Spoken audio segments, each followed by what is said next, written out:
The most interesting thing in Impact, an intriguing and worrying study by Statistics Canada that notes that hopefulness is declining across the country.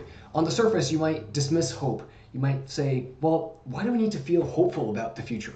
But hopefulness is closely linked to social determinants of health. It's closely linked to health and well-being, to mental, emotional, and physical well-being. And so if hopefulness is declining across the country, it's actually a leading indicator of well-being. So we should all be paying close attention to it. Here are the highlights from the study. StatScan says that the proportion of Canadians reporting a hopeful outlook on the future is significantly lower today compared to 5 or 6 years ago.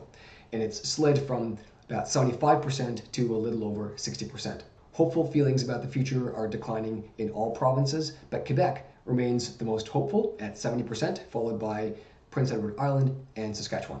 People living in rural areas report feelings more hopeful about the future than those living in urban areas. Women held a slightly more hopeful view of the future than men, 65% versus 63%. However, transgender and non-binary individuals were considerably less hopeful about the futures compared with cisgender people at about 38%.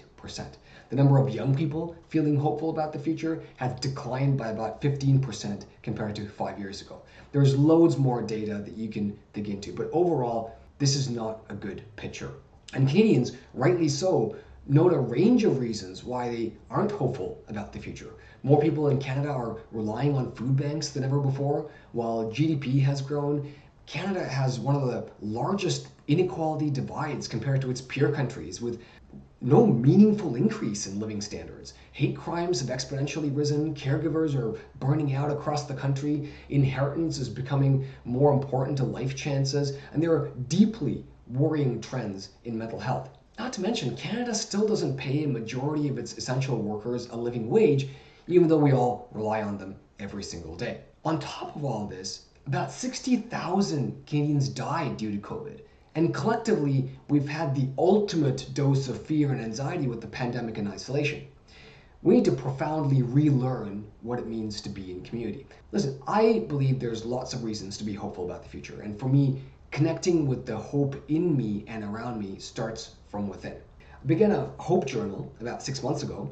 Every morning, I reflect and write down 3 things from the day prior that gave me hope.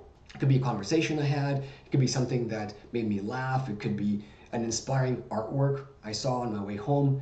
But this daily practice has been game-changing for me. It's small, it's 10 minutes, it's in the morning, but it's daily and it's reflective. And at a time when hopefulness is declining across the country, a daily hope journal can make a profound difference. And that's the most interesting thing in Impact.